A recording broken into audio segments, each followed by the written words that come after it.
datanglah 7 jin yang disebut sebagai ketua-ketuanya jin. Jadi koordinator geng jin nih. Koordinator geng jin. Mana Zainal? Mana Zainal? Nah, jin apa tuh? Jin underground ya. Wah, kan gitu. Ini ada koordinator jin 7 jin diutus sama iblis. Ngapain? Untuk ngalangi dakwah Nabi. Datanglah 7 ini daerah Nakhlah. Nabi lagi sholat, kisah surat jin kan? Mereka dengerin bacaan Nabi. Terus apa kata jin itu? Kami mendengarkan Al-Quran yang sangat menakjubkan. Jadi jin juga punya intelektualitas yang lebih bagus. Kenapa manusia kok nggak bisa seperti jin? Jin aja punya intelektualitas untuk memahami betapa Al-Quran itu menakjubkan. Jadi kalau manusia menganggap Al-Quran itu biasa-biasa aja, ini lebih rendah dari jin. Padahal hakikatnya manusia itu lebih tinggi dari jin. Allah menjadikan manusia khalifah. Allah melebihkan manusia di atas jin. Tapi kenapa manusia malah nggak paham tentang ketakjuban Al-Quran? Sehingga kata jin, kami mendengar Al-Quran yang ajabah, yahdi ilar rushdi fa'aman nabi. Kami mendengar Al-Quran yang menakjubkan, yang membimbing ke jalan yang benar. Coba lihat, baru dengar sekali udah langsung ngerti gitu. Yang membimbing ke jalan yang benar. Itu komennya jin loh ya, bukan komen manusia sekelas sahabat. Jin aja bisa komen sepositif itu. Artinya Allah lagi nyindir orang Taif nih. Kalian manusia kok nggak bisa beriman? Jin aja bisa beriman. Yang hatinya lebih keras, yang intelektualitasnya di bawah manusia, yang nggak sepintar manusia, tapi dia bisa ngerti kebenaran Al-Quran. Kenapa kalian nggak bisa? Itu sindiran buat orang Taif dan hiburan buat Rasul. Berimanlah 7 jin. Oke? Setelah jin ini beriman, maka jin itu minta izin ke Rasul. Ya Rasulullah, boleh nggak kami sholat bersama engkau di Masjidil Haram? Kata Nabi, jangan. Waktu itu kan masjid di dunia cuma ada 2 kan? Haram dan Aqsa. Sholatlah kalian di masjid yang satu lagi. Kenapa? Janganlah kalian bercampur dengan manusia. La tukhalitun nas. Janganlah kalian duduk atau bercampur dengan manusia. Kenapa? Kalau sampai bercampur, kita bisa kepencet sama jin, mati. Karena jinnya gede-gede. Dia nggak boleh sholat bareng manusia. Kita yang sholat kayak gini aja, kalau misalnya ada orang gede banget di sebelah kita, terus softnya terlalu rapat kan agak-agak gimana gitu kan ya. Kalau dia takbir gitu, terus dia mungkin belum sempat mandi kan, gimana?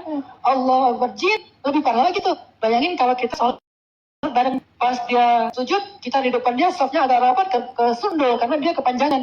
Nah, kata Nabi, la tukhalitun nas. Janganlah kalian mencampuri manusia, maka sholatlah kalian di masjid satu lagi. Sehingga sebetulnya masjid jin yang pertama itu bukan masjid jin yang ada di Madinah, di Mekah. Masjid jin itu Masjid Aqsa. Akhirnya mereka, oh ya, udah kalau gitu, hilang di Masjid Aqsa. Hayya 'alas shalah. Bilal azan. Salat mereka di Aqsa. Nabi di Haram. Nah, 7 jin ini kemudian jadi dai. Nabi memberdayain, ditarbiyah sama Nabi nih. Kan Nabi itu rahmatan lil alamin. Alamul ins wa alamul jin, itu alamin. Alamin itu jamak dari alam. Bukan manusia, alam. Alamul ins, manusia. Alamul jin, jin. Alamul hayawan, hayawan. Semuanya jadi rahmat gara-gara kedatangan Nabi. Termasuk tumbuh-tumbuhan. Nah, Nabi membina jin itu, kemudian mereka nyebar ke seluruh dunia. Datang bawa 7.000 jin. Datang udah bawa 7.000 jin. Geng mereka masing-masing. Ayo kita beriman kepada Muhammad. Datang. Nah, waktu itu ada janjian sama Nabi. Ya Rasulullah, datang utusan mereka. Kami pengen bayat nih, kayak bayat Aqabahnya orang Ansar. Oh, ya udah tunggu ya. Saya siap-siap dulu. Nabi ngajak seorang sahabat, Ibnu Abbas. Abdullah, ikut yuk. Sama ada apa Rasul? Ngumpul-ngumpul sama jin. Jangan lah. Ibnu Abbas nggak berani. Akhirnya ngajak Abdullah bin Mas'ud, ahli Al-Quran. Ya Abdullah, ikut saya. Kemana ya Rasul? Ketemu sama jin. Ikut. Pas udah mendekati poin tempat meeting poinnya, Nabi mengatakan kepada Ibnu Mas'ud, ya Abdullah, tunggu di sini. Terus Nabi, pas Ibnu Mas'ud berdiri, Nabi buat garis di tanah dengan tangannya. Dipagerin sama Nabi. Kata Nabi, apapun yang terjadi, jangan keluar dari garis ini. Ini kan keren ya, kayak di film Lord of the Rings gitu kan. Apapun yang terjadi, jangan keluar dari garis ini. Karena kalau keluar dari garis ini, kita nggak akan ketemu lagi sampai hari kiamat. Siapa itu? Bisa jadi meninggal, bisa diculik sama jin. Apalagi ngelihat orang sekeren Abdullah bin Mas'ud. Coba lihat film Umar tuh, Abdullah bin Mas'ud. Menurut saya salah satu yang saya fans di antara sahabat itu Abdullah bin Mas'ud. Karena saya agak-agak mirip dengan dia. Mirip apanya? Kakinya kecil. Jadi sama-sama kaki. Rijlun qatat katanya. Kaki burung belibis. Kakinya kecil. Dan biasanya orang yang kaki kecil itu pintar katanya. Di garis sama Rasul, di garis. Udah gitu kata Rasul, jangan keluar dari garis ini. Ya Rasul. Nabi pergi.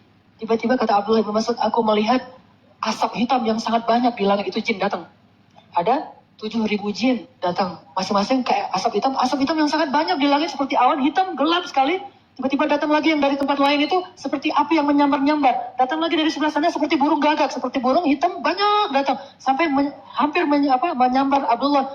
Untung Abdullah berada di dalam garis itu. Ramai. Jadi Abdullah tiba-tiba jadi mendengar riuh yang luar biasa. Suara gemuruh, suara riuh. Jin kan lebih ramai dari anak sekolahannya. Wah, ramai aja gitu. Oh, coba aja pergi ke sekolah SD, SMP, terus di masjidnya pas sholat zuhur, gimana tuh ramainya. Nah, ini lebih ramai dari itu. Jadi ustaznya udah gak kedengaran suara. Sampai aku tidak lagi bisa melihat Rasulullah karena diliputi asap yang hitam, burung gagak, cahaya api, dan segala macam. Dan aku juga menutup mataku karena di sekeliling Ibnu Mas'ud itu banyak jin. Ramai sekali datang kayak ada perang gitu. Udah gitu, tiba-tiba lama kejadian gitu Abdullah bin Mas'ud membuka matanya ngeliat takut. Dia hampir aja kata Abdullah, aku ingin sekali lari dari tempat itu, udah gak kuat. Tapi aku masih ingat sabda Rasul, jangan keluar dari garis ini. Coba kalau dia ragu sama Rasul, keluar, habis dia. Walaupun jin ini mau masuk Islam, tapi namanya juga orang baru hijrah, bisa aja keluar lagi sifat lamanya kan. Ini orang ngapain sih lo deket-deket sini kan, bisa aja gitu. Jin gitu kan, jin gitu loh. Tanya sama Piton tuh, Piton aja, kadang-kadang, Piton kan slow-slow gitu orangnya, tapi kan kadang-kadang keluar boxernya kan bahaya juga tuh. Di ini sekali, kan kita, ini jin apalagi lebih dari Piton tuh, disenggol dikit udah hilang tuh orangnya. Makanya Abdullah mau masuk, ya Allah gimana nih, so, kalau keluar dari garis itu habis. Kalau nggak keluar dia nggak kuat dengan suara-suara bising yang luar biasa. Lama setelah 1 jam ramai kayak gitu, ternyata mereka bising itu ngapain? Berbaiat, Asyhadu an la ilaha illallah, tapi dengan bahasa jin yang kita nggak tahu. Setelah berbaiat hilang satu persatu, lalu tinggallah sekelompok jin yang asap hitam tadi nggak pergi-pergi sama Nabi. Nabi ngobrol lama sama mereka, terus Nabi lalu lalang kemana-mana, balik lagi situ. Lama aja kejadiannya semalaman. Pas pulang Ibnu Mas'ud nanya, ya Rasulullah, apa yang terjadi? Tadi mereka masuk Islam, alhamdulillah. Mereka masuk Islam dan mereka ingin sholat bareng-bareng kita, tapi aku tidak izinkan. Akhirnya mereka pulang ke kampungnya masing-masing. Ada yang dari mana ya Rasul? Ada yang dari Mosul, ada yang dari Irak, ada yang dari Palestina, ada yang dari Mesir, dari seantero bumi datang, ada yang dari Yaman. Cuma saya bertanya ke Ibnu Katsir dalam tafsir itu, dari Indonesia ada nggak ya? Enggak, kok nggak disebut gitu. Dari Indonesia, nggak ada, ternyata nggak ada jinnya di Indonesia, yang banyak hantu.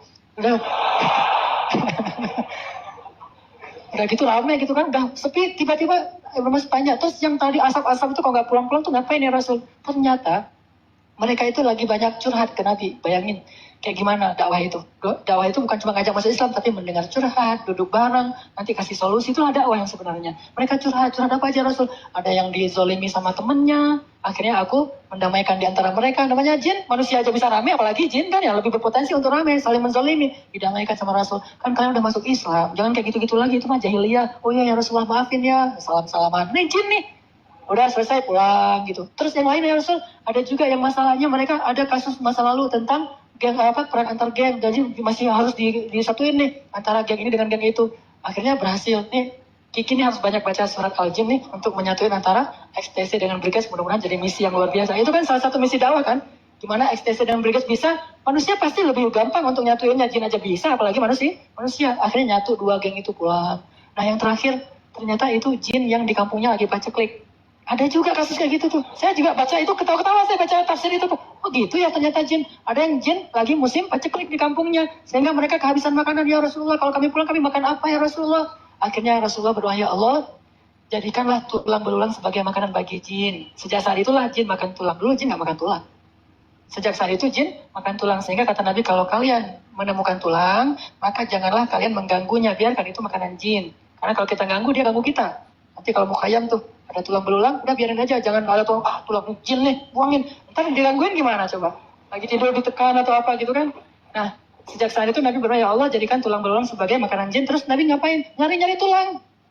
Dakwah sejatinya tuh kayak gitu, ngasih solusi. Ya Rasul, manja banget ya jinnya. Ya Rasul, lapar ya Rasul. Kayak gitu banget sama Rasul. Lapar nggak kasih tahu ke Rasul. Coba kalau kita bayangin kan jin tuh serem ya. Ternyata jin nggak semua serem. Ada yang agak-agak culun, ada yang polos-polos juga kan jin gitu kan.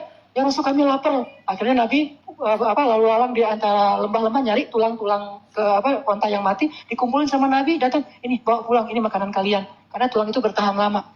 Baru Nabi pulang, selesai semua hajat mereka. Itu dakwah. Ke jin aja ngasih solusi, masa ke manusia enggak cuma ngajak-ngajak ke masjid doang. Makanya saya bilang, pertama hijrah, kedua taklim, ketiga dakwah, keempat baru nanti insya Allah khilafah, kemenangan Islam.